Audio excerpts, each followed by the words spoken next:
ओमज्ञानतिमिरान्धस्य ज्ञानाञ्जनशलाकया सत्स्वरोन्मिलितं येन तस्मै श्रीगुरुवे नमः।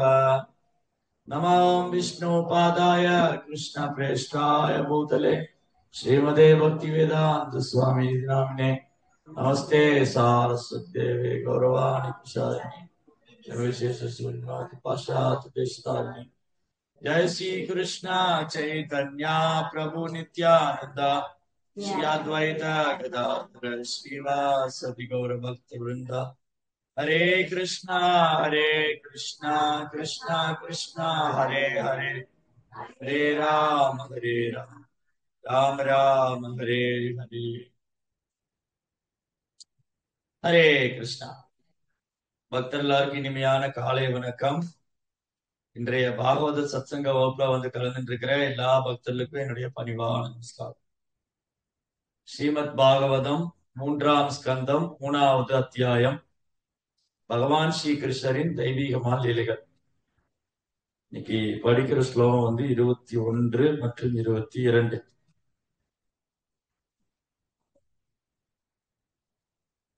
இமம் லோகமமம் சைவ ரமயன் சுதராம் யதுன் ரேமே க்ஷணதயா தத்த க்ஷணஸ்திரீ க்ஷண சௌஹ்ருதா. பகவான் யாதவர்களின் சகவாசத்துடன் இவ்வுலகிலும் பிற உலகங்களிலும் உயர் கிரகங்களிலும் நிகழ்த்திய லீலைகளை நன்கு அனுபவித்தார். இரவில் கிடைத்த ஓய்வு நேரத்தில் அவர் பெண்களுடனான நட்பில் மாதுரி அன்பை அனுபவித்தார். தஸ்யைவம் ரமமானஸ்ய சம்பத்சர கணான் பகும் கிரகமேதேஷு யோகேஷு விராக சமஜாயத. இவ்வாறாக பகவான் 10 ஆண்டுகளாக இல்லற வாழ்வில் ஈடுபட்டு இருந்தார். ஆனால் இறுதியில் நிலையற்ற பாலுறவு வாழ்வில் அல்லது பதற்றமான நிலையில் முழுமையாக வெளிப்படுத்தினார். பற்றற்ற நிலையற்ற பாலுறவு வாழ்வில் இருந்து அவர் பற்றற்ற நிலையை முழுமையாக வெளிப்படுத்தினார். சோ இங்க தொடர்ந்து பகவான் கிருஷ்ணருடைய தெய்வீகமான குணங்கள், பகவான் கிருஷ்ணருடைய தெய்வீகமான குணங்களை திரும்பி இங்க பார்க்கலாம். என்னது தெய்வீகமான குணம்? பகவானை யாரால புரிஞ்சுக்க முடியல? நாத்திகர்கள், மனக்கற்பனையாளர்கள், வரட்டு தத்துவவாதிகள், அசுரர்கள், இவங்கெல்லாம் கிருஷ்ணரை ஒரு சாதாரண மனிதனா நினைப்பாங்க. அவஜானந்தி மாமூடா மானுஷிம் தனுமாஸ்திரம் பரம் பாவம் அஜானந்தோ மம பூத மகேஸ்வரம். முட்டாள்களும் அறிவியலிகளும் அந்த பூமியில வரும்போது என்னையும் ஒரு சாதாரண மனிதனா நினைக்கிறாங்க. அதனால இவங்க கிருஷ்ணனுடைய லீலைகளையும் ஏதோ ஒரு சாதாரண ஒரு குடும்பஸ்தன் பண்ற மாதிரி நினைச்சிட்டு. ஆனா கிருஷ்ணர் அப்படி இல்லை. கிருஷ்ணாவுடைய 6 ஐஸ்வர்யத்துல ஒன்று துறவு. கிருஷ்ணா கிட்ட 6 ஐஸ்வர்யம் முழுமையா இருக்கு. அழகு, அறிவு, துறவு, புகழ், செல்வம், வலிமை. இந்த 6 ஐஸ்வர்யம் கிருஷ்ணா முழுமையா வச்சுட்டு இருக்காரு. அதுல ஒண்ணு வந்து ரெனோன்சியேஷன், துறவு. இந்த 6 ஐஸ்வர்யங்களும் ஒருத்தரை கவரும். இப்ப யாரும் அழகா இருந்தான்னு வச்சுக்கோங்களேன், அந்த அழகு நம்மளை கவரும் இல்லையா? அழகா இருக்கிறவங்கள பார்த்தோன்னே பாருங்க இவங்க எவ்வளவு அழகா இருக்காங்க, அப்ப அழகு கவருது. அடுத்தது அறிவு. யாரும் ரொம்ப இன்டெலிஜென்டா இருந்தா, ஓ ரொம்ப புத்திசாலியா இருக்காரு, அவங்களோட இன்டெலிஜென்ட் வந்து அட்ராக்ட் பண்ணுது. இன்டெலிஜென்ட், புத்திசாலித்தனம், அறிவு கவருது. அழகு கவரக்கூடியது, அறிவு கவரக்கூடியது, அழகு, அறிவு, துறவு. இன்னைக்கு ஏன் நிறைய பேர் சாமியார் பின்னாடி போறாங்க? துறவரம் போனா ஓ இவங்க பாருங்க இவங்க எல்லாம் துறவிகள். அந்த துறவரம் வந்து கவருது இல்லையா? அழகு கவரக்கூடியதா இருக்கு, அறிவு கவரக்கூடியதா இருக்கு, துறவு. தென் புகழ். ஓ such and such person, so புகழ், இவருக்கு ரொம்ப புகழ் இருக்கு அப்படின்னாலும் அது கவருது இல்லையா? அழகு, அறிவு, துறவு, புகழ், செல்வம். ஓ செல்வந்தர் எல்லாத்தையும் கவர்றாரு, ஓ பாருப்பா அவர் பெரிய கோடீஸ்வரர் அவரு. செல்வம். தென் வலிமை, ஸ்ட்ரென்த். சில சாகசம் பண்ற வீரர்கள் வலிமை மூலமா கவர்றாங்க. அப்ப சிலர் சிலர் வந்து அழகால கவர்றாங்க, சிலர் அறிவுனால கவர்றாங்க, சிலர் வந்து புகழால கவர்றாங்க, சிலர் செல்வத்தினால கவரப்படுறாங்க. இல்லையா? இந்த உலகத்துல இந்த 6 விஷயங்களால கவரப்படுறாங்க. இந்த 6 விஷயம் கவர்ச்சி உடையது. இந்த 6 விஷயங்களும் கவர்ச்சி உடையது. அழகு, அறிவு, துறவு, புகழ், செல்வம், வலிமை. இந்த 6 விஷயத்தையும் கவரப்படுறோம் நம்ம. யாரோ ரொம்ப வலிமையா இருந்தா பாருங்க, அதுக்கு என்ன பலம்! ஏங்கப்பா, இவ்வளவு பலமா இருக்கு! பாருங்க அவர் எவ்வளவு புகழ் வாய்ந்தவரு, பாருங்க அவர் எவ்வளவு பெரிய செல்வந்தரு, பாருங்க அவர் எவ்வளவு அழகா இருக்காரு, பாருங்க அவர் எவ்வளவு படிச்சிருக்காரு. இல்லையா? சோ இந்த 6 ஐஸ்வர்யங்கள் வந்து கவரக்கூடியதா இருக்கு. ஆனா இந்த ஜட உலகத்துல இந்த 6 ஐஸ்வர்யத்தையும் யாரும் முழுமையா வச்சுக்க முடியாது. முதல்ல இந்த 6மே ஒத்துட்டு இருக்குமான்னு இருக்காது. இந்த 6 ஐஸ்வர்யம் ஒத்துட்டு இருக்காது. அப்படியே இருந்தாலும் முழுமையா இருக்காது. 100% இருக்க முடியாது. இன்னைக்கு ஒருத்தர் அழகா இருப்பாரு, நாளைக்கு இன்னொருத்தர் அழகா வந்துருவாரு. ஓ, இவரோட அவர் ரொம்ப அழகா இருக்காரு. இன்னைக்கு ஒரு புத்திசாலி இருப்பாரு, அவரோட இன்னொரு புத்திசாலி வர்றாரு. அவரோட இவர் ரொம்ப புத்திசாலியா இருக்காரு. இன்னைக்கு ஒருத்தர் வீரனா இருக்காரு, அந்த வீரனை ஜெயிக்கிறதுக்கு இன்னொரு வீரன் வர்றாரு. ஒரு வீரனுக்கு ஜெயிக்கிறதுக்கு இன்னொரு வீரன் வர்றாரு. அப்போ அழகு, அறிவு, துறவு, புகழ், நாளுக்கு நாள் புகழ் மாறிட்டே தான் இருக்கு. நேத்து ஒருத்தருக்கு புகழ் இருந்து இன்னைக்கு ஒருத்தருக்கு புகழ் இருக்கு. செல்வம் அதே மாதிரிதான். பணக்காரங்க மாறிக்கிட்டே இருக்காங்க. ஒரே ஸ்டேஜ்ல இருக்கிறது இல்ல. முதல் பணக்காரர், இரண்டாவது பணக்காரர் லிஸ்ட் இருக்கு இல்லையா? பணக்காரங்க லிஸ்ட் மாறிக்கிட்டே தான் இருக்கு. வலிமை. பட் கிருஷ்ணா இந்த 6 ஐஸ்வர்யங்களையும் முழுமையா வெளிப்படுத்துறாரு. சத் ஐஸ்வர்யஸ்ய பகவான். ஏன் கிருஷ்ண பகவான் இந்த 6 ஐஸ்வர்யத்தையும் முழுமையா வெளிப்படுத்துறாரு? இந்த ஜட உலகத்துல இப்படி முழுமையா பார்க்க முடியாது. யாருக்காவது ஏதோ ஒண்ணுல வேணா எக்ஸ்பர்ட்டா இருக்கலாம், இல்ல 6மே இருக்கலாம், ஆனா முழுமையா இருக்க முடியாது. கிருஷ்ணாட்ட இந்த 6மே முழுமையா இருக்கு. அழகுலயே அவர் யாரும் மிச்ச முடியாது. கிருஷ்ணாவுடைய அழகு எப்படி இருக்கு? கந்தர்ப்ப கோடி கமனீய விசேஷ சோபம். கோடிக்கணக்கான மன்மதர்கள் சேர்ந்தாலும் கிருஷ்ணாவுடைய அழகுக்கு பிச்சை எடுக்கணும். ஐயா, அவங்க அழகுல கொஞ்சம் போடுங்க. ஒரு மன்மதனே ரொம்ப அழகா இருப்பார். ஒரு மன்மதனே ரொம்ப அழகா இருப்பார். கோடிக்கணக்கான மன்மதன் சேர்ந்து வந்தா கூட கிருஷ்ணாவுடைய அழகுக்கு ஈடாக முடியாது. அறிவு அதே மாதிரிதான். ஒரே டைம்ல கிருஷ்ணா பல லீலைகள் செய்வார். Very intelligent. இல்லையா? யுதிஷ்டமரா யாகம் செய்யணும், ஜராசந்தன் கொல்லப்படணும், ரெண்டையும் கம்பைன் பண்ணிட்டேன். யுதிஷ்டர் போய் ஜராசந்தனோட சண்டை போடட்டும், அப்புறம் யாசம் வைக்கப்படணும். இந்த மாதிரி கிருஷ்ணா இஸ் வெரி டேலண்ட். அவர் பகவத்கீதை கொடுத்திருக்காரு 5000 வருஷத்துக்கு முன்னாடி. அந்த பகவத்கீதைக்கு நிகரான ஒரு சாஸ்திரம் கிடையாது. அதை விட சிறந்த சாஸ்திரம் கிடையாது. Full knowledge Bhagavad Gita. வேதங்கள் பகவான் இருந்த தூள். வேதங்கள், புராணங்கள், இதிகாசங்கள், உபனிஷத்துகள் எல்லாத்துக்கும் ஆதாரம். கிருஷ்ணா தான் அறிவின் அரசன். ராஜ வித்யா. பகவத்கீதா வந்து ராஜ வித்யா. அதோட அரசர் யாரு? பகவத்கீதையோடைய ஆச்சாரியன் யாரு? கிருஷ்ணா தான் கீதா ஆச்சாரியன், கீதையினுடைய ஆச்சாரியன். அதனால அவர் தான் ஜெகத்குரு. வசுதேவ சுதம் தேவம் கம்ச சானூரமர்த்தனம் தேவகி பரமானந்தம் கிருஷ்ணம் வந்தே ஜெகத்குரும். கிருஷ்ணா ஜெகத்குரு. அவரை விட அறிவு சார்ந்தவங்க யாரும் கிடையாது. அவருக்கு நிகராக அறிவுள்ளவங்க கிடையாது. கிருஷ்ணனுடைய அறிவுக்கு சமமாக முடியாது. கிருஷ்ணனுடைய அறிவாளி கிடையாது. கிருஷ்ணா தான் புத்திசாலிகள்லாம் புத்திசாலி, பலசாலிகள்லாம் பலசாலி. அதனால அழகு, அறிவு, துறவு. கிருஷ்ணாவுக்கு பாருங்க, இந்த ஜட உலகம் யார் படைச்சா? கிருஷ்ணாவை அனுபவிக்கிறாரு, நம்மகிட்ட கொடுத்துட்டாரு. கிருஷ்ணா வந்து ஜட உலகத்தை படைச்சிட்டு நம்மகிட்ட கொடுத்துட்டாரு. நீங்க தான் அனுபவிக்க ஆசை பண்ணி வச்சுக்கோங்கன்னு. கிருஷ்ணாவுக்கு அட்டாச்மெண்ட் இருந்திருந்தா கொடுத்துருப்பாரா? ஜட உலகத்தை படைச்சிட்டு, ஓ இங்க நிறைய அருவிகள்லாம் இருக்கு, ரொம்ப அழகா இருக்கு, நான் வச்சுக்கிறேன். நோ. கிருஷ்ணா என்ன பண்ணாரு? ஜட உலக கவர்ச்சினால அவர் கவரப்படல. ஏன்னா இந்த கவர்ச்சி அவருடைய மாயா சக்தி தான். ஜட உலகமே கிருஷ்ணனுடைய மாயா சக்தி. மாயா சக்தினால கிருஷ்ணரை கவர முடியாது. மாயா சக்தினால கிருஷ்ணரை கவர முடியாது. அது மட்டும் இல்ல, கிருஷ்ணா வந்து பற்றற்றவர், அவருக்கு அட்டாச்மெண்ட் கிடையாது. எங்கேயோ அட்டாச்மெண்ட் டெவலப் பண்ணி வச்சிருக்காரா பாருங்க, கிடையாது. எல்லாத்துக்கும் டிட்டாச்சா இருப்பாரு, எல்லாத்துக்கும் விலகி இருக்காரு.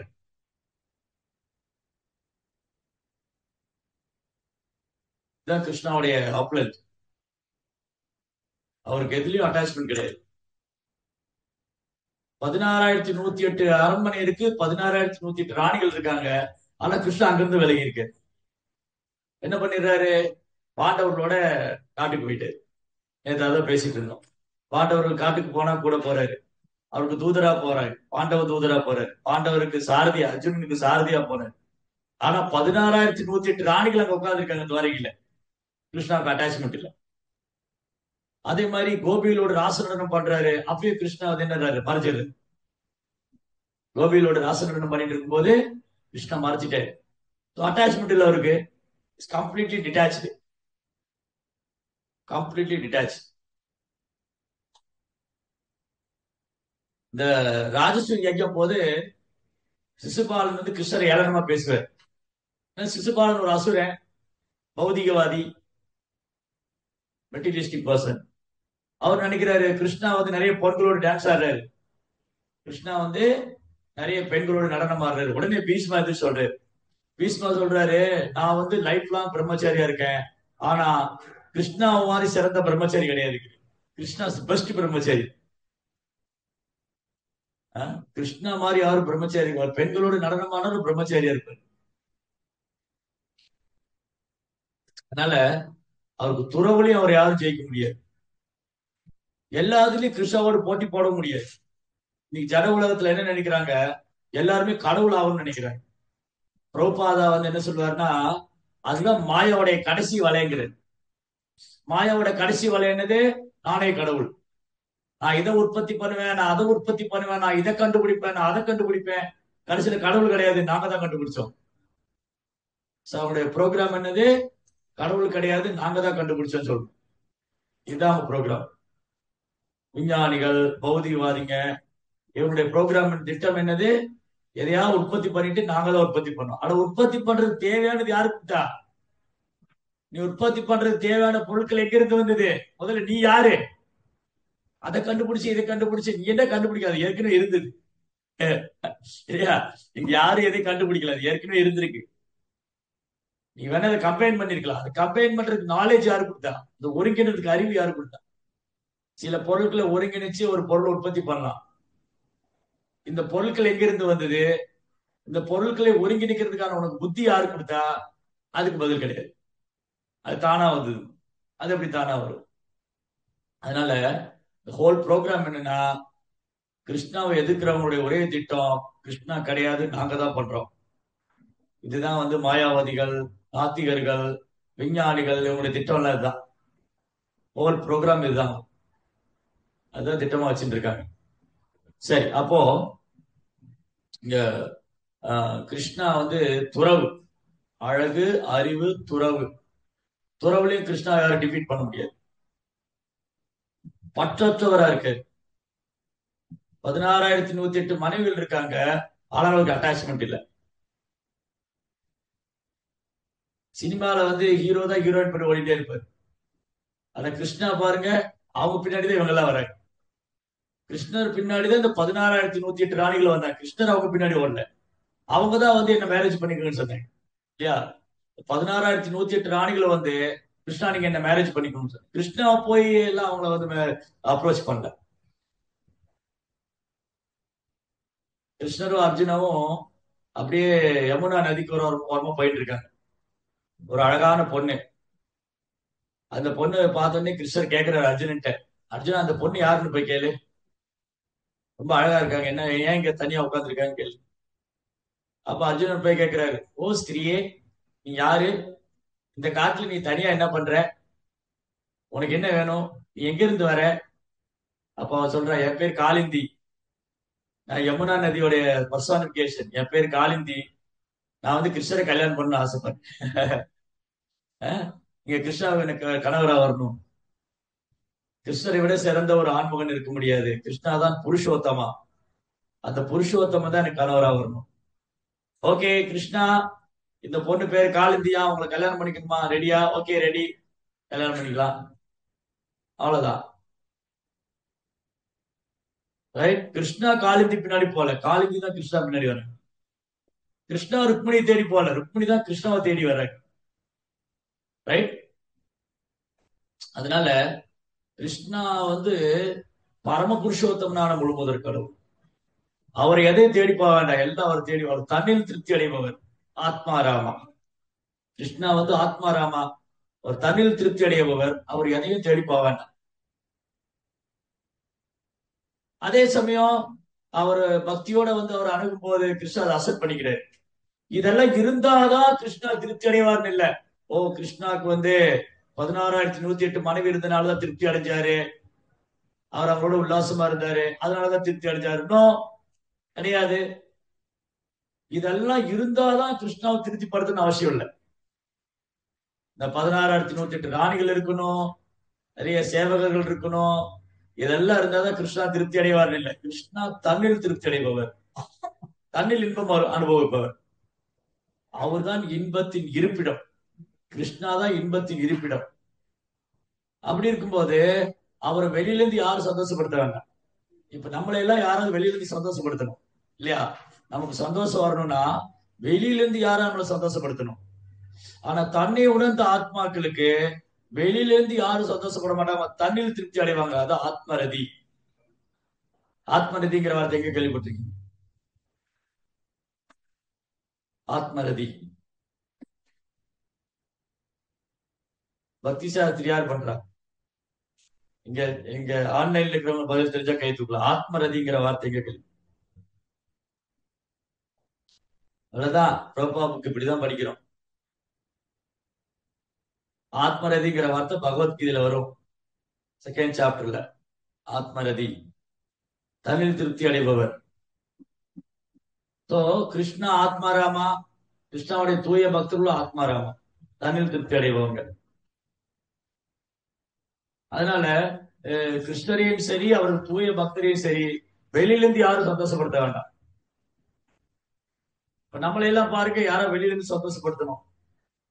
ஆனா தூய பக்தர்களை வெளியிலிருந்து சந்தோஷப்படுத்த வேண்டாம், நோஸ்துதி பண்ண வேண்டாம். அவங்க தண்ணில் திருப்தி அடையும். அவங்களுக்கு தெரியும் இதெல்லாம் மாயாவுடைய ட்ரிக்குன்னு. மாயாவோட வேலை என்னது? ஓ, என்ன வந்து மாயா வந்து புகழுக்கு மயங்க வைக்குது. புகழ், செல்வம், இதெல்லாம் மாயா. ரைட். சோ ஒரு தூய பக்தர் அதுல கவரப்படுறது இல்லை. ஏன்னா கிருஷ்ணா இதுல கவரப்படுறது இல்ல. என்ன சொல்லிருக்கு? பகவான் யாதவர்களின் சகவாசத்துடன் இவ்வுலகிலும் பிற உலகங்களிலும் உயர் கிரகங்களிலும் நிகழ்த்திய லீலைகளை நன்கு அனுபவித்தார். கிருஷ்ணா அனுபவிப்பாளர். கிருஷ்ணா தான் அனுபவிப்பாளர், பரம அனுபவிப்பாளர். அப்ப இந்த எதுக்கெல்லாம் அனுபவிக்கப்பட வேண்டியவங்க கிருஷ்ணாவை திருப்திப்படுத்துறதுக்காக. கிருஷ்ணா இவங்களோட இன்பம் அனுபவிக்கிறாருன்னா இவங்க கிருஷ்ணாவை திருப்திப்படுத்துறதுக்காக வேண்டியே வந்திருக்காங்க, கிருஷ்ணாவுடைய சேவைக்காக. சோ ஒரு பக்தர் கிருஷ்ணருடைய நண்பராக, உறவினராக, மனைவியாக, காதலியாக சேவை செய்ய ஆசைப்படும் போது கிருஷ்ணா அதை அனுபவிக்கிறார். ஏன்னா கிருஷ்ணா வந்து ரசராஜ், எல்லா ரசங்களையும், எல்லா ரசங்களுடைய இருப்பிடம். கிருஷ்ணா வந்து எல்லா ரசங்களின் இருப்பிடம், எல்லா ரசங்களையும் அனுபவிப்பவர். ரசராஜ், எல்லா ரசத்தையும் அனுபவிக்கிறவர். அதனால ஒரு குறிப்பிட்ட ரசத்துல பக்தர்கள் அவரோட அன்பு செய்யணும்னு ஆசைப்படும் போது கிருஷ்ணா அதை அசெப்ட் பண்ணிக்கிறார், ஏற்றுக்கிறார். இதுவும் அவருடைய காரணமற்ற கருணிதான். கிருஷ்ணா நினைச்சா ரிஜெக்ட் பண்ணலாம், நோ நோ எனக்கு இன்ட்ரெஸ்ட் இல்ல போங்க. இல்லையா? கிருஷ்ணா நினைச்சாருன்னா யாராவது கிருஷ்ணா நான் உங்களுக்கு மனைவியா இருக்கணும், நோ நோ எனக்கு இன்ட்ரெஸ்ட் இல்ல போங்க சொல்லலாம், சொல்லலாம். ஆனா கிருஷ்ணா அப்படி பண்ணல. காரணம் அந்த பக்தருடைய அன்பை ஏத்துக்கிறார். இல்லையா? ராமச்சந்திர பிரபுட்ட வந்து, ஓ ராமச்சந்திர பிரபு நான் உங்களுக்கு மனைவியா இருக்கணும், ராமன் நோ சொல்லிட்டாரு. நோ, எனக்கு இந்த அவதாரத்துல ஒரே மனைவி தான். அதனால பகவான் என்ன வருத்தப்பட்டாரு? அடடா, இந்த பக்தர்கள்லாம் என்னோட அன்பு பரிமாற்றம் செய்யணும்னு ஆசைப்பட்டாங்க, நான் வந்து இந்த அவதாரத்துல ஒரு மனைவின்னு சொல்லிட்டதுனால இவங்க ஆசையை பூர்த்தி பண்ணல, அடுத்த அவதாரத்துல பூர்த்தி பண்ணு. அதனாலதான் ராமர் வந்து தண்டகாரண்ய வனத்துல இருந்த பொழுது அங்கிருந்த முனிவர்கள்லாம் ராமருடைய அழகுல கவரப்பட்டாங்க. அவங்க ராமரோட அன்பு பரிமாற்றம் செய்ய ஆசைப்பட்டாங்க. அவங்க ஸ்திரிகளா மாற ஆசைப்பட்டாங்க. பாருங்க, ஒரு முனிவர் கூட ஸ்திரியா மாறி ராமனோட சங்க கொள்ளணும்னு ஆசைப்பட்டா அப்ப எப்பேற்பட்ட பேரழகனா இருக்கும். அந்த முனிவர்கள்லாம் முனி கோபிகளா வந்தாங்க. பிருந்தாவனத்துல கோடிக்கணக்கான கோபிகள் இருக்காங்க. அதுல ஒரு கேட்டகரி முனி கோபி. ராமாயணத்துல வந்த முனிவர்கள்லாம் கோபிகளா வந்து கிருஷ்ணாவோட லீலையில பங்கெடுத்துக்கிட்டாங்க. கிருஷ்ணா அந்த கோபிகளோட நடனம் ஆடுறாரு, அவங்களோட அன்பு பரிமாற்றம் செய்யறாரு, அவங்களோட விளையாடுறாரு. அதே மாதிரிதான் எதுக்களோட கிருஷ்ணா விளையாடிட்டு இருக்கு. இந்த லீலைகள்லாம் வந்து அவர் அனுபவிக்கிறார். ஏன்னா அவர் எல்லா விதமான எல்லாமே அவரை திருப்திப்படுத்துறதுக்கா. ஏன்னா கிருஷ்ணா தான் பரம உன்னதமான அனுபவிப்பாளர். அப்ப இங்க காணக்கூடிய விஷயங்கள் எல்லாமே அவரை திருப்திப்படுத்ததான். அதை எடுத்துட்டு நான் அனுபவிக்க நினைச்சா அது பொய்யாங்க. நான் அனுபவிப்பாளர், நான் தான் அனுபவிக்கணும், இது எல்லாமே நான் அனுபவிக்கிறதுக்காக நினைச்சா அதான் மாயை. இந்த உலகம் படைச்சிருக்கிறது எனக்காக, எல்லாமே எனக்காக, நான் அனுபவிக்கணும்னு நினைச்சா அதுதான் பொய்யாங்காரம். வாசிக்கும். இந்த பொய்யாங்காரத்தினால்தான் நம்ம கட்டுண்ட நிலையில இருக்கோம், பந்தப்பட்ட வாழ்க்கையில இருக்கும். சோ கிருஷ்ணரை பரம அனுபவிப்பாளர் எடுத்துட்டா பிரச்சனை இல்லை. கிருஷ்ணா தான் பரம அனுபவிப்பாளர். சரி, அப்புறம் இங்க கிருஷ்ணன் என்ன பண்றாரு? யதுக்களோடு உன்னதமான லீலைகளை அனுபவிக்கிறார். இரவில் கிடைத்த ஓய்வு நேரத்தில் அவர் பெண்களுடனான நட்பில் மாதுரிய அன்பை அனுபவித்தார். அப்ப விருந்தாவனத்து கோபிகளுக்கும் கிருஷ்ணருக்குள்ள உறவு வந்து இந்த ஜட உலக உறவு மாதிரி கிடையாது. முட்டாள்கள் அப்படிதான் பாக்குறாங்க. முட்டாள்கள் என்ன நினைக்கிறாங்க? முட்டாள்கள், அறிவியலிகள், கிருஷ்ணருடைய உன்னதமான நிலையை புரிஞ்சுக்காதவங்க கிருஷ்ணா வந்து ராச நடனம் பண்ணதை போய் பேசுவாங்க. ப்ரோபோசல் ஒண்ணு ஜம்ப் பண்ணுவாங்க. உடனே பாகவதம் எடுத்து 10ஆம் கண்டத்துக்கு போயிரு.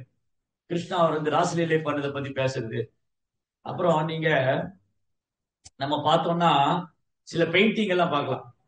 இஸ்கான் உள்ள பெயிண்டிங் வந்து ரொம்ப அழகா இருக்கும். வெளியில பெயிண்டிங் பாருங்க, ரொம்ப இதா வரைஞ்சிருவாங்க.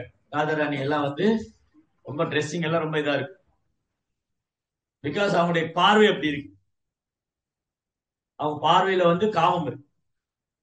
கிருஷ்ணாவுக்கும் கோபிகளுக்கும் உள்ள உறவு வந்து காமம் இல்ல, பிரேமம். பிரேமத்துக்கும் காமத்துக்கும் நிறைய வித்தியாசம் இருக்கு. சைத்தன்ய சரிதாமிரத்துல என்ன சொல்லியிருக்கு? ஆத்மேந்திரிய பிரீத்திவாஞ்சா தாரே போலே காமா, கிருஷ்ணேர பிரீத்திவாஞ்சா தாரா போலே பிரேமா. புலன்களால வரக்கூடிய உணர்வு இருக்கு இல்லையா, அது வந்து காமம். கிருஷ்ணருக்கு மேல வரக்கூடிய காதல் தான் பிரேமம். இந்த உலகத்துல காதலே கிடையாது, இந்த உலகத்துல காமம் தான். ஆணுடைய கவர்ச்சியில பெண் மயங்கரா, பெண்ணுடைய கவர்ச்சியில் ஆண் மயங்கரா. இதுக்குள்ள காமம் தான் இருக்கு.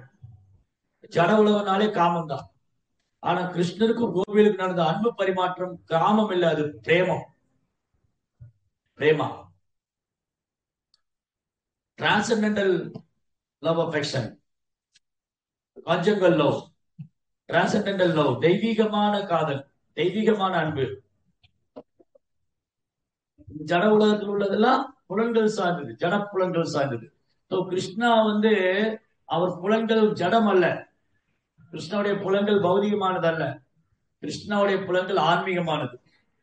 கிருஷ்ணாவுடைய புலன்கள் ஆன்மீகமானது. அந்த கோபிகளும் சாதாரண பெண்கள் அல்ல, அவங்க கிருஷ்ணாவுடைய ஆனந்த சின்மய ரசம். கடைசியில் எழுதினார் ஆனந்த சின்மய ரசம். போன ஸ்லோகத்துல படிச்சு கிருஷ்ணனுடைய அந்தரங்க சக்தி. அவங்க பிருந்தாவனத்து கோபிகள்லாம் கிருஷ்ணாவுடைய அந்தரங்க சக்தி, அவங்க ஆனந்த சின்மய ரசா. அது எத்தனை வயசுல நடந்தது? ராசலீலை 6-7 வயசுல. 6-7 வயசுல ஒரு பொண்ணு பையனும் டான்ஸ் ஆடுறாங்கன்னா அதுல எப்படி காமம் இருக்க முடியும்? அதுவும் கிருஷ்ணாவுடைய லீலைகள்ல அது பிரேமம். சோ இப்படி கிருஷ்ணா கோபிகளோடு மாதுரிய லீலை, காதல் பாவத்தை அனுபவிக்கிறார். பிருந்தாவனத்து கோபிகள் கிருஷ்ணன் மேல காதல் பாவம் கொண்டிருக்காங்க. அந்த காதல் பாவத்தை, அந்த மாதுரிய ரசத்தை கிருஷ்ணா அனுபவிக்கிறார். ஏன்னா ஒரு உண்மையான அனுபவிப்பாளர். கோபிகளும் கிருஷ்ணரை கிருஷ்ணர் அனுபவிக்கணுங்கிறதுக்காக தோன்றியவங்க கோபிகள். பிருந்தாவனத்து கோபிகள் கிருஷ்ணர் அனுபவிக்கணும் அப்படிங்கிறதுக்காக நாங்க அனுபவிக்கப்படணும், நாங்க அனுபவிக்கப்படணும், கிருஷ்ணர் அனுபவிக்கணும், அதுக்காக தோன்றினாங்க பிருந்தாவனத்து கோபிகள். அதே மாதிரி துவாரகா ராணிகள், துவாரகா ராணிகள் கிருஷ்ணா அனுபவிக்கப்பட வேண்டியவர், கிருஷ்ணா அனுபவிப்பாளர், நாங்க அனுபவிக்கப்பட வேண்டியவர். விஷயா ஆசிரியா, கிருஷ்ணா ஆசிரியா, நம்ம விஷயா. கிருஷ்ணா ஷெல்டர், எல்லா இன்பத்தின் இருப்பிடம், நம்ம அவரை சரணடை, அவருடைய திருப்திக்காக. அதனால கிருஷ்ணோட ஆக்டிவிட்டிஸ் எல்லாம் திவ்யம், ஜென்ம கர்ம சமய திவ்யம், டிரான்சென்டென்டல். கிருஷ்ணாவுடைய செயல்கள் பௌதிகமானது அல்ல. ஒருவேளை ப்ரோப்பார் என்ன கேட்கிறாருன்னா, ஒருவேளை கிருஷ்ணாவுடைய செயல்கள் பௌதிகமானதா இருந்தா சைத்தன்ய மகாபிரபுவோ சுகதேவ் கோஸ்வாமியோ இதை வர்ணிக்கிறதுக்கு எவ்வளவு டைம் எடுத்துக்க மாட்டாங்க, அதுல அவ்வளவு நேரம் செலவு பண்ண மாட்டாங்க இல்லையா? ஒரு பௌதிகமான செயலையே சுகதேவ் கோஸ்வாமி மாதிரி ஒரு தன்னை உணர்ந்த ஆத்மா, சுகதேவ் கோஸ்வாமி மாதிரி ஒரு தன்னை உணர்ந்த ஆத்மா கிருஷ்ணாவோட ஒரு சாதாரணமானவர், அவர் செயல் பௌதிகமானதுன்னா அதை வர்ணிக்கிறதுக்கு எதுக்கு இவ்வளவு நேரம் எடுத்துக்கணும்? அப்போ சுகதேவ் கோஸ்வாமி மாதிரி உள்ள தன்னை உணர்ந்த ஆத்மாக்களால் வழிபடப்படுறார். சிவ சிவா சுகநாராதா சிவ சுக நாரதா. சிவபெருமான் தன்னை உணர்ந்த ஆத்மா, ஆத்மாராமா. நாரதர் தன்னை உணர்ந்த ஆத்மா, ஆத்மாராமா. சுகதேவ் கோஸ்வாமி தன்னை உணர்ந்தவர், ஆத்மாராமா. சோ இவங்க தன்னில் திருப்தி அடைகிறவங்க. இவங்க ஏன் கிருஷ்ணனுடைய லீலைகளை லயிச்சு போகணும்? ஒருவேளை அது பௌதிகமானதா இருந்தா, no, that means that is not material இல்லையா?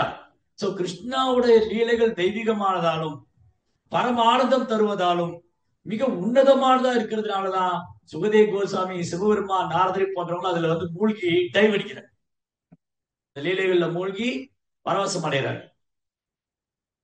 அப்ப புரியுது. அப்போ ஏன் சிவ சுக நாரதா, சிவ சுக நாரதா ஏன் சிவபெருமான், சுகதேவர், நாரதர்லாம் கிருஷ்ணனுடைய லீலைகளை லயிச்சு போயிருக்காங்க. அதெல்லாம் திவ்யமான, இந்த ஜட உலகத்தை சேர்ந்ததே இல்லை, ஜட உலக கலங்கம் துளியும் கிடையாது, ஜட உலக கலங்கம் அதுல துளியும் கிடையாது. அதுதான் ஸ்பெஷல், ரைட்? சோ அதனால கிருஷ்ணா துவாரகா ராணிகளோட இருந்ததும், கிருஷ்ணா பிருந்தாவனத்து கோபிகளோட இருந்ததும் நம்மை போன்ற ஜட புலங்களால கவரப்பட்டவங்களால புரிஞ்சுக்க முடியாது, ஜட புலங்களால உணரக்கூடியது அல்ல. கிருஷ்ணாவோட லீலைகளை ஜட புலங்களால புரிஞ்சுக்க முடியாது. அதான் ஸ்ரீ கிருஷ்ணனாபாதி நான் பவேத்ராயம் இந்திரியை, இந்த புலங்களை வச்சுட்டு கிருஷ்ணாவோட லீலைகளை புரிஞ்சுக்க முடியாது. சேவோன்முகை ஜிவ்வா, நாக்கு கிருஷ்ணனுடைய செயலில் ஈடுபடுத்தும் போதுதான் கிருஷ்ணா தன்னை தானே வெளிப்படுத்துவார், ஸ்வயமேவ. ரைட்? சோ இவ்வாறாக பகவான் பற்பல ஆண்டுகளாக இல்லற வாழ்வில் ஈடுபட்டு இருந்தார். ஆனால் இறுதியில் நிலையற்ற பாலுறு வாழ்விலிருந்து அவரது பச்சற்ற நிலை முழுமையாக வெளிப்பட்டது. சோ அவருக்கு எது மேலே அட்டாச்மெண்ட் கிடையாது கிருஷ்ணா. இப்படி பிருந்தாவனத்துல கோபிகளோடையும் துவாரகையில துவாரகாலுக்கு ராணிகளோடையும் அவரு அன்பு பண்றார், காதல் பண்றார். ஒன்று சக்கிய ரசா, இன்னொன்னு பராக்கிய ரசா. சக்கியா, சக்கிய ரசா அப்படின்னா கணவன் மனைவிக்குள்ள உறவு. பராக்கிய ரசா அப்படின்னா காதலன் காதலிக்குள்ள உறவு. பிருந்தாவனத்துல கிருஷ்ணர் பராக்கிய ரசத்தை அனுபவிக்கிறாரு, துவாரகையில கிருஷ்ணா சக்கிய ரசத்தை அனுபவிக்கிறார். Because Krishna is ultimately enjoy, Krishna தான் பரம அனுபவிப்பாளர். அதனால இந்த பிருந்தாவனத்து கோபிகளும் சரி, துவாரகையில உள்ள ராணிகளும் சரி, அவங்க கிருஷ்ணனை திருப்திப்படுத்துறதுக்காகவே இருக்காங்க. ஆனாலும் கிருஷ்ணா எப்படி இருக்காரு? டிட்டாச்சா இருக்கு, கம்ப்ளீட்லி டிட்டாச். அதே மாதிரிதான் பகவானுடைய தூய பக்தரும். நாளைக்கு ஜெயதேவ் கோஸ்வாமியுடைய டிசப்பினிஸ் டே. ஜெயதேவ் கோஸ்வாமி ஒரு தானே உணர்ந்த ஆத்மா. ஜெயதேவ் கோஸ்வாமி ஒரு சன்னியாசி. எல்லா சம்பிரதாயத்தில் உள்ளவங்களும் ஜெயதேவ் கோஸ்வாமி புகழ் பாடுவாங்க. ஸ்ரீ சம்பிரதாயம், நம்ம சம்பிரதாயம், மாத்துவ சம்பிரதாயம், குமாரசம்பத் எல்லா, ஏன்னா அவரு அப்பேற்பட்ட பக்தர். ரொம்ப அழகா பாடியிருக்காரு. அஷ்டபதி அஷ்டபதி பாடல்கள்ல ஜெயதேவ் கோஸ்வாமி பகவானுடைய லீலைகளை, அந்தரங்க லீலைகள்லாம் வர்ணிக்கிறார். ஜெகநாத் பூரியில ஜெகநாதருடைய லீலைகளை எப்பவும் பாடி, கிருஷ்ணாவுடைய லீலைகளை பாடிட்டே இருக்காரு ஜெயதேவ் கவி. அவர் தான் தசாவதார ஸ்தோத்திரம் பாடினார். கேசவதா மீன சரீரா, கேசவதா கூர்ம சரீரா, கேசவதா வாமன ரூபா. கேசவன் தான் மத்ஸ்யாவதாரம் பண்ணாரு, கேசவன் தான் வாமனாவதாரம் பண்ணாரு, கேசவன் தான் ராமாவதாரம் பண்ணாரு. அவருக்கு ஜெகநாதர் மேல அவ்வளவு அன்பு. தினமும் போய் ஜெகநாதர் தரிசனம் பண்ணுவார். ஜெயதேவ் கோஸ்வாமியுடைய பாட்டு ஜெகநாதருக்கு ரொம்ப பிடிக்கும். ஜெகநாதர் தூங்க போகும்போது எப்பவும் கீத கோவிந்தம் பாடுவாங்க. கீத கோவிந்த். சோ கீத கோவிந்தோட ஆச்சாரியர் ஜெயதேவ் கோஸ்வாமி அஷ்டபதி. கீத கோவிந்தம் கேட்டுதான் ஜெகநாதர் தூங்குவார். தசாவதார ஸ்தோத்திரம், கீத கோவிந்தம். ஜெயதேவ் கோஸ்வாமி பாட்டுல வந்து அவ்வளவு அட்ராக்ஷன் ஜெகநாதர். ஏன்னா அந்த பாட்டுல கலக்கமே கிடையாது. தூய பக்தி, பியோர் டிவோஷன். அந்த பாடல் வந்து எளிமை, பணிவு, கலப்படமற்ற பக்தி. அதனால எல்லாருக்கும் ஜெயதேவ் கோஸ்வாமியுடைய கீத கோவிந்தம் பிடிக்கும். எல்லாருக்கும் ஜெயதேவ் கோஸ்வாமி கீத கோவிந்தம் பிடிக்கும். அவருடைய தசாவதார ஸ்தோத்திரம், அவருடைய அஷ்டபதி எல்லாரும் விரும்பி பாடுவாங்க. எல்லா சம்பிரதாயத்தவரும் ஜெயதேவ் கோஸ்வாமி ஏத்துக்கிறாங்க. ஆனா பூரியில இருக்கிற ராஜாவுக்கு என்ன ஆயிடுத்து? ராஜாவும் பெரிய கவிஞர். பூரி ராஜா வந்து அவரும் பெரிய கவிஞர் தான். ஆனா அவருடைய பாட்டை யாரும் கவனிக்க மாட்டேங்கிறாங்க. எல்லாம் ஜெயதேவ் கோஸ்வாமி போடுறாங்க. அப்போ ஒரு நாள் இந்த பூரி ராஜா வந்து ஜெகநாத போய் அழற. ஓ ஜெகநாதா, எல்லாரும் ஜெயதேவ் கோஸ்வாமி புகழ்றாங்க, அவர் பாட்டையே பாடுறாங்க, என் பாட்டை நீங்க ஏத்துக்கலையா? நானும் பாட்டு எழுதியிருக்கேனே. ஒரு நாள் என்ன பண்ணாங்க, இந்த ராஜா வந்து ஜெகநாதரை பரிச்சை பண்றாரு. யாருடைய பாட்டு அவருக்கு பிடிச்சிருக்கு? ஒரு தராசுல வந்து அவருடைய பாடல்களை வச்சுட்டாங்க. இன்னொரு சைடு வந்து ஜெயதேவ் கோஸ்வாமியோட பாடல்களை வச்சுட்டாங்க. ஜெகநாதர் வந்து ஜெயதேவ் கோஸ்வாமியோட பாட்டு எடுத்துக்கிட்டாரு. ராஜா வந்து அழறாரு. நானும் உங்க பக்தர் தானே, ஏன் என் பாட்டு உங்களுக்கு பிடிக்கலையா? அப்ப ஜெகநாதர் சொல்றாரு, நீயும் என் பக்தர் தான், நீயும் பாட்டு எழுதியிருக்கா, நான் உன் பாட்டுல கர்வம் இருக்கு, நான் பாடியிருக்கேன், நான் தான் பாடியிருக்கேன், நான் இந்த பூரியினுடைய ராஜா, நான் ஒரிசாவுடைய மன்னன். சோ உனக்கு நான்கிற கர்வம் இருக்கு, ஜெயதேவருக்கு அந்த கர்வம் கிடையாது. அவர் தானே ஒண்ணுதான் ஆத்மா. சோ அப்ப யாருடைய சேவை பகவான் விரும்புவாரு? எல்லாருமே சேவை பண்றோம். நம்ம எல்லாருமே கிருஷ்ணாவுக்கு சேவை பண்றோம். யாருடைய சேவையை கிருஷ்ணா அதிகமா விரும்புவாரு? நான் என்ற அகங்காரம் இல்லாதவனுடைய சர்வீஸ் தான். அந்த சேவையில நான் தான் செஞ்சேங்கிற அகங்காரம், கர்வம் இருக்கக்கூடாது. சேவகனுடைய சேவகனுடைய சேவகனா இருக்கு. பகவானுடைய திருப்திக்காக செய்யணும். எனக்கு பேர் கிடைக்கணும், புகழ் கிடைக்கணும், என்ன நிறைய பேர் ஃபாலோ பண்ணுவாங்க, ஓ என் பாட்டு எல்லாருக்கும் ரொம்ப பிடிக்கும். சோ மற்றவங்களை கவர்றதுக்காக அல்ல. நம்ம கீர்த்தனம் செய்யறது, உபன்யாசம் செய்யறது, பாடுறது, சமைக்கிறது, சேவைகள் பண்றதெல்லாம் மற்றவங்களை கவர்வதற்காக அல்ல, கிருஷ்ணாவை திருப்திப்படுத்துறதுக்காக, கிருஷ்ணாவுடைய சேவைக்காக, கிருஷ்ணரை மகிழ்விக்கிறதுக்காக. இந்த இதை விட்டுட்டோம் அப்படின்னு சொன்னா, இந்த எண்ணத்தை விட்டுட்டோம்னா இம்மிடியா பொய் அகங்காரம். உடனே பொய் அகங்காரம் என்னது? நான் தான் பண்ணேன், என்னால் தான் நடந்தது, நான் இல்லைன்னா நடந்திருக்காது. அது பொய் அகங்காரம். ராஜாவுக்கு வந்து நான் ராஜா, நான் நல்லா பாட்டு எழுதுவேன், ஏன்னா ஜெயதேவ் கோஸ்வாமி பாட்டு மட்டும் தான் ஜெகநாதர் கேட்பாரா? இப்ப ராஜா புரிஞ்சுக்கிட்டாரு, இந்த பொய் கர்வத்தை எல்லாம் விட்டுட்டு அவரும் எளிய பக்தர். இந்த பொய் கர்வத்தை தூக்கி போட்டு, பொய் கர்வம் பொய்யங்காரத்தை தூக்கி போட்டாதான் தூய பக்தராகும். ராஜா என்ன பண்ணார்? அன்னையில இருந்து ஜெயதேவ் கோஸ்வாமி கூட ரொம்ப ஃப்ரெண்ட்லி ஆயிட்டு. அவருக்கு மேல கோபம் இருந்தது, பொறாமை இருந்தது, இப்ப அதெல்லாம் போயிடுத்து. ஜெகநாதர் காமிச்சு கொடுத்துட்டு, என்ன மாதிரி பக்தர் நீ?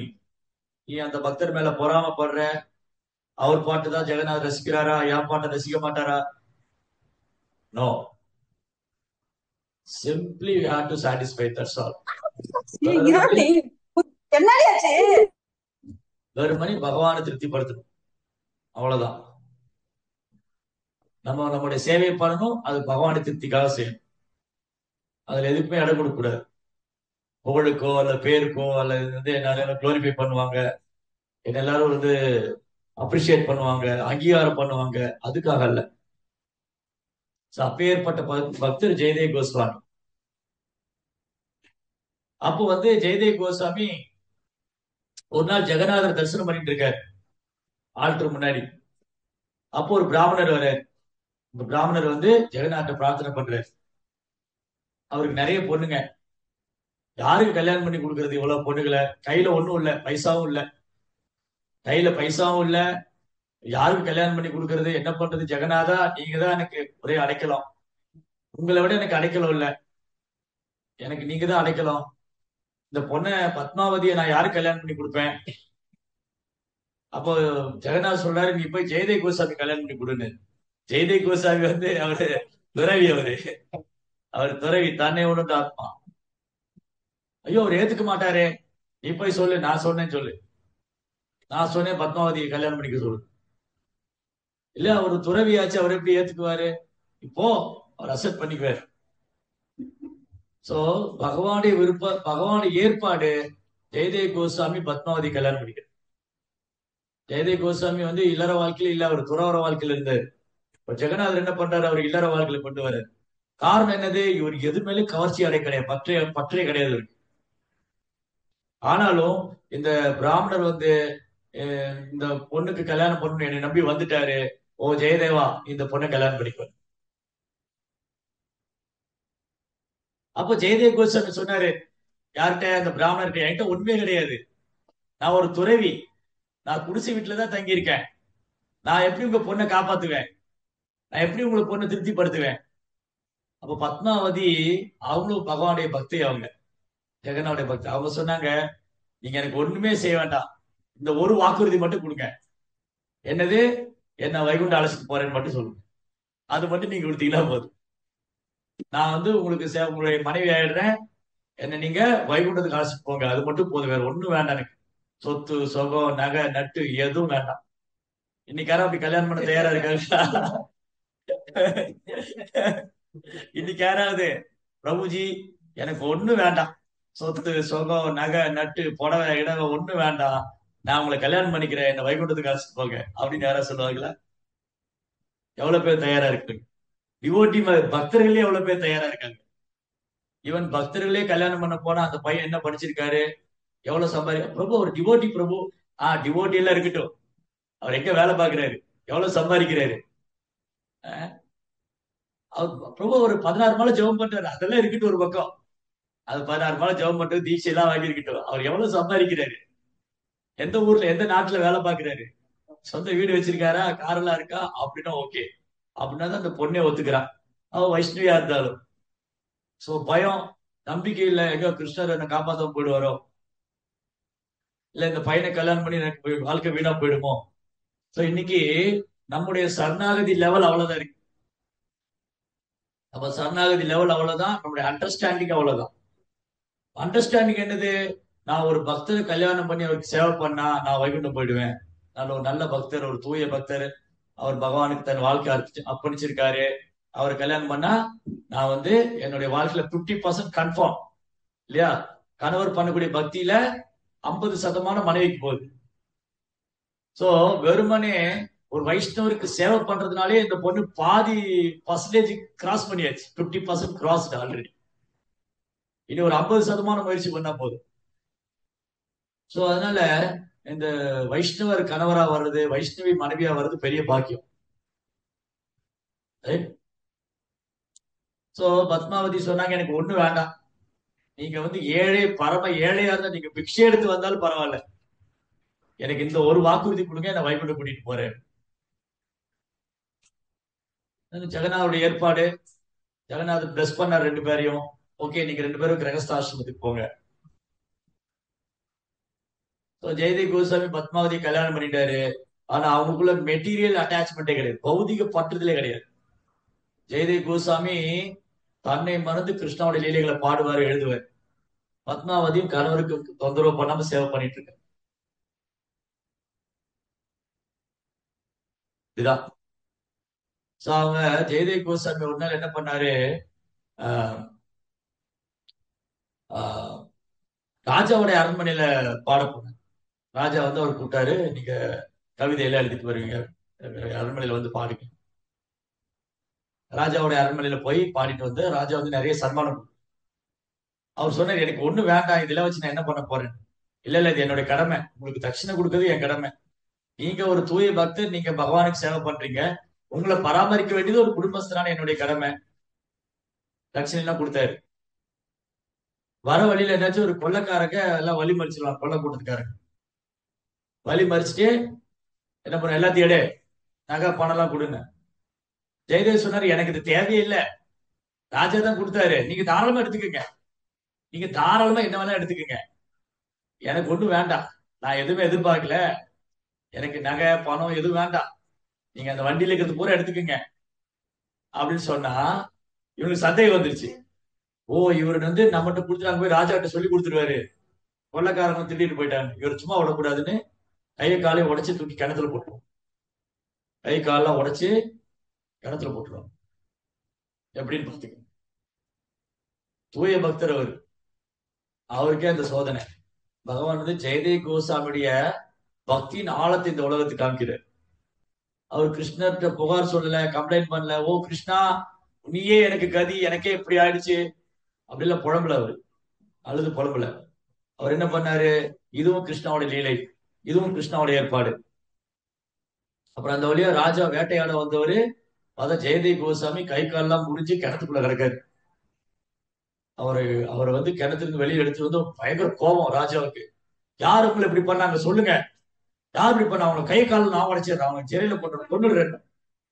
ஜெயதேவ் சொன்னார், நோ நோ நோ, நம்ம அது கோவப்படக்கூடாது, இது என்னுடைய கர்மா, எனக்கு இப்படி நடக்கணும்னு இருக்கு, இது பகவானுடைய ஏற்பாடு, அது தண்டிக்கிறது வந்து அது முறை இல்லை, அவங்கள தண்டிக்கிறத விட நீ வந்து பகவானை பிரார்த்தனை பண்ணு.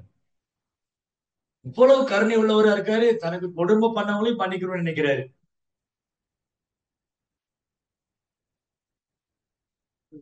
அப்புறம் ஜெயதேவ் கோசாமி சங்கத்திலே இருக்காரு அந்த ராஜா. ஏன்னா இப்பேற்பட்ட ஒரு தூய பக்தர், தனக்கு கஷ்டம் வந்துட்டாலும் தொந்தரவு வந்தாலும் உடலால பாதிப்பு எவ்வளவு வந்தாலும் அவர் கிருஷ்ண உள்ள திடப்பிரதா, உறுதியான மனதோடு இருக்கார். சததம் கீர்த்தி அந்தோமாம் எதன் தர்ஷ திடப்பிரதா, எந்த சூழலையும் மனம் மாறவே பிறளவே இல்லை, உறுதியான மனது. இப்ப இந்த மாதிரி பக்தருடைய சங்கம் வேணும். நீங்க என் கூட அரண்மனையில இருந்திருக்க, நீங்க கஷ்டப்பட வேண்டாம், நீங்க என் கூட இருக்க, தயவு செய்து மறுத்துறாதீங்க. ஏன்னா ஒரு துறவி வந்து ராஜா கூட போய் இருக்க மாட்டார், குடிசையில தான் இருப்பாரு. ஆனா இவர் ரொம்ப அன்பா வேண்டிக்கிறார், ஜெயதேவ் கோசாமியுடைய பாதங்களை விழுந்து அழற, நீங்க என் கூட உங்க சங்கம் எனக்கு வேணும், என் கூட இருக்கேன். கூட்டிட்டு போய் அரண்மனையில ஒரு அந்த புறத்துல ஒரு ஒரு குடிசை வீடு கொடுத்து அங்க உட்கார வச்சுட்டு தினமும் ராஜாவும் ஜெயதேவ் கோசாமி மணிக்கணக்கா பேசுவாங்க கிருஷ்ணாவுடைய லீலைகள்.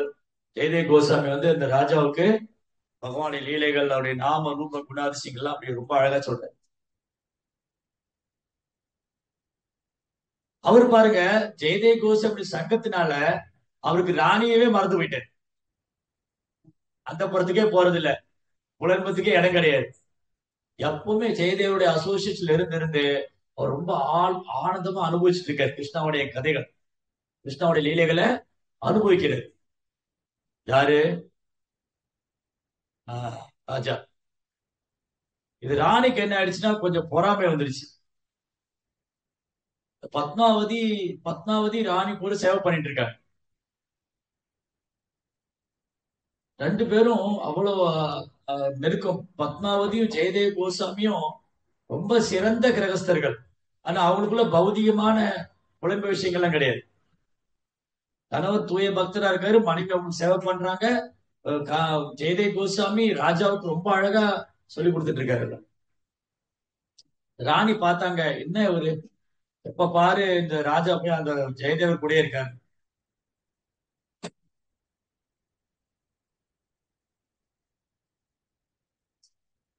அப்ப என்ன ஆயிடுச்சு, ஒரு நாள் இந்த ராணி சொல்றாங்க, ஜெயதேவரும் ராஜா இங்க வெளியில போயிருந்தாங்க.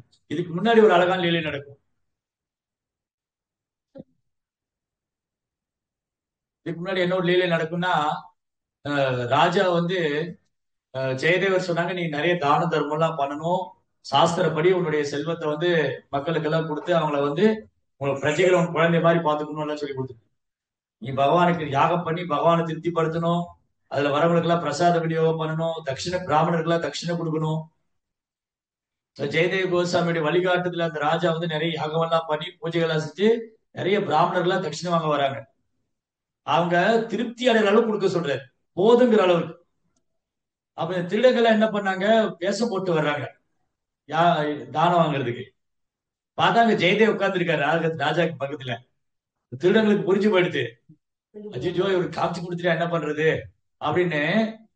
தானம் வாங்க வந்து திருடங்க அப்படியே ஓடி போறாங்க. வெளியில இருந்து அந்த அரண்மனைக்கு இந்த கேட்டு பக்கம் வந்துட்டு ஜெயதேவர் பார்த்தோன்னே அப்படியே ஓடுறாங்க. ஜெயதேவர் புரிஞ்சு போயிட்டு அவங்க யாருன்னு. அதனால என்ன சொல்றாரு, அவங்க கூட்டிட்டு வாங்குறாரு. கூட்டிட்டு வாங்கினது நடுங்குது.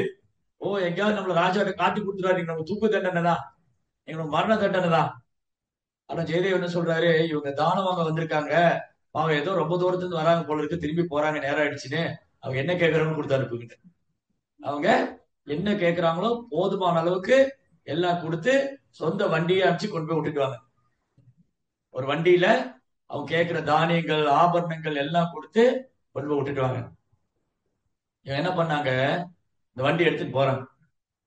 போற வழியில திருட சும்மா இருக்கணும்ல, சரி வந்த வரைக்கும் லாபம் போகணும். இவன் என்ன சொன்னாங்க, அந்த சிப்பாய்கள்கிட்ட, சிப்பாய்கள் எல்லாம் கேட்டாங்க, ஓ பிராமணர்களே, உங்களுக்கு அந்த ஜெயதேவ கவியை முன்னாடி தெரியுமா உங்களுக்கு? ஏன்னா நீங்க திரும்ப போனவங்களை கூட்டு வச்சு தானே கொடுக்குறாரு அவரு. அப்ப ஏற்கனவே நீங்க அவர் பார்த்திருக்கீங்களா, தெரியுமா உங்களுக்கு? இவங்க என்ன சொல்லணும், ஆமா அவர் ரொம்ப நல்ல சாதுன்னு சொல்லணும் இல்லையா? இவங்க என்ன சொன்னாங்க, அவரா அவரோட ஏமாத்துக்காரு, நாங்க நாங்க திருடங்கன்னா அவர் மகா திருடன், ராஜா கூட உட்கார்ந்து இருக்காரு, எல்லாத்தையும் ஒரு நாள் சுருட்டிட்டு போயிடுவார். இப்படி எல்லாம் சொன்ன உடனே பூமி ரெண்டா பிளந்து, பூமி ரெண்டா பிளந்து திருடங்கள்லாம் உள்ள போயிட்டார். பினிஷ். வைஷ்ணவ அபராதம் பண்ணா பூமி பொறுத்துக்காரு, பூமாதேவி பொறுத்துக்கல. அந்த தூய பக்தருக்கு அவதூறு பேசினாங்க. ஒரு தூய பக்தர் மேல பழி சுமத்துனதுனால பூமி ரெண்டா பிளந்து எல்லாம் உள்ள போனோம். இந்த ஒரு பக்கம் நடந்தது. அதுக்கப்புறம் ஜெயதேவ் கோஸ்வாமி ராஜா எங்க வெளியில போயிருந்தாங்க.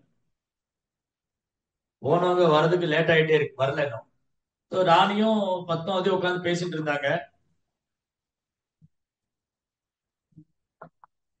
ராணி சொல்றா, உனக்கு விஷயம் தெரியுமா, என் கணவரோடு உன் கணவர் போயிருந்தாரு, ஏதோ ஒரு எதிரிகள் தாக்குதல் உன் கணவர் இறந்து போயிட்டாரு. எதிரிகள் தாக்கப்பட்டு உன் கணவர் ஜெயதேவ சுவாமி இறந்து போயிட்டாரு. பத்மாவதி சொல்றாங்க, இருக்கவே இருக்காது, அப்படி நடக்காது. அவர் என்கிட்ட ப்ராமிஸ் பண்ணிருக்காரு, என்ன வைகுண்டம் கூட்டிட்டு போறேன்னு இருக்காரு, எப்படி என்ன விட்டுட்டு போவாரு அவரு? அப்படி இருக்காது. இல்ல இல்ல உண்மைதான், உண்மை, நீ நம்பு. இந்த மாதிரி எதிரிகளால் தாக்கப்பட்டு உன் கணவர் இறந்துட்டாரு அப்படின்னு கேள்விப்பட்ட உடனே பத்மாவதி என்ன பண்ணாங்க, கண்ணு மூடி உட்கார்ந்தாங்க. என் கணவர் இல்லாத ஊர்ல நான் வாழ மாட்டேன், அவர் என்கிட்ட சொல்லியிருந்தாரு என்ன வைகுண்டம் அழைச்சிட்டு போறேன்னு, இப்ப என் உயிர் பிரியட்டும்னு பத்மாவதி உடலை விட்டுருவாங்க.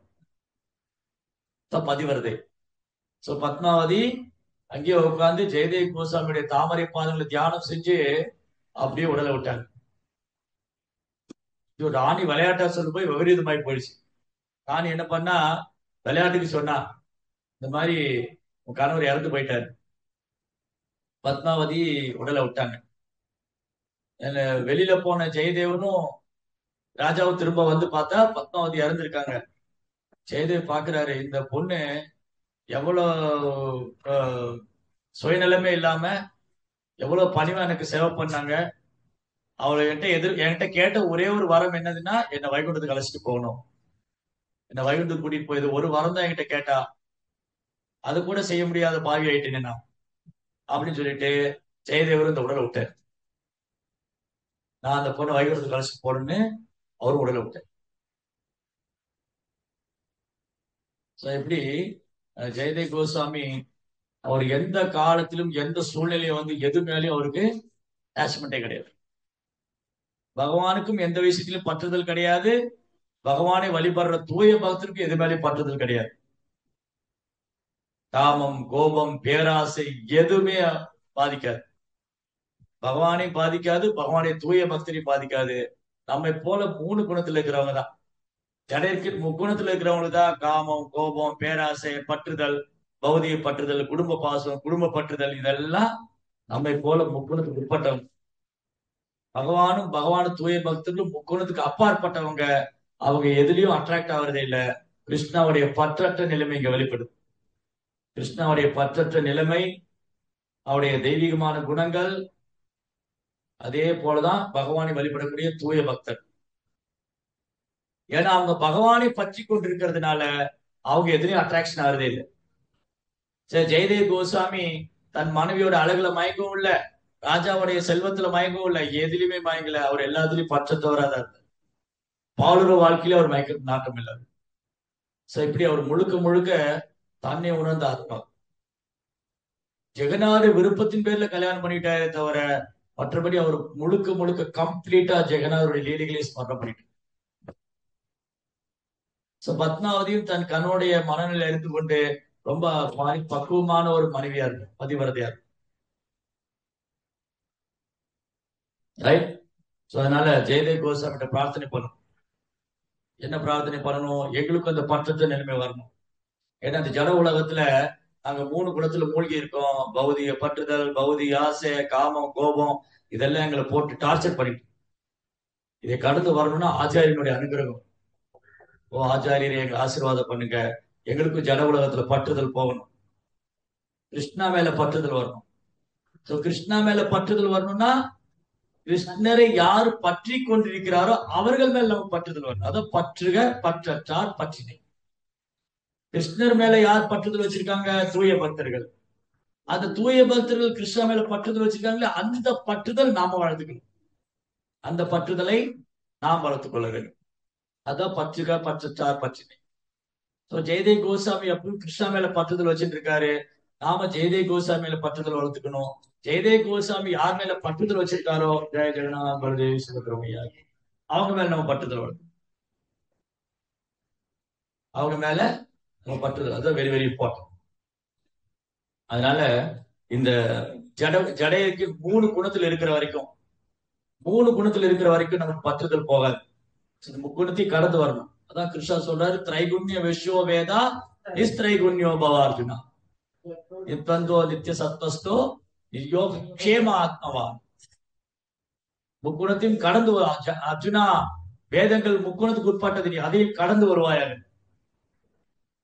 சகுணான் சமிதி தெய்தான் பிரம்ம பூயாயகள் அபியபிச்சாரினே சேவா. தூய பக்தி தொண்டுதான் அந்த முக்குணத்தை கடக்க முடியும்.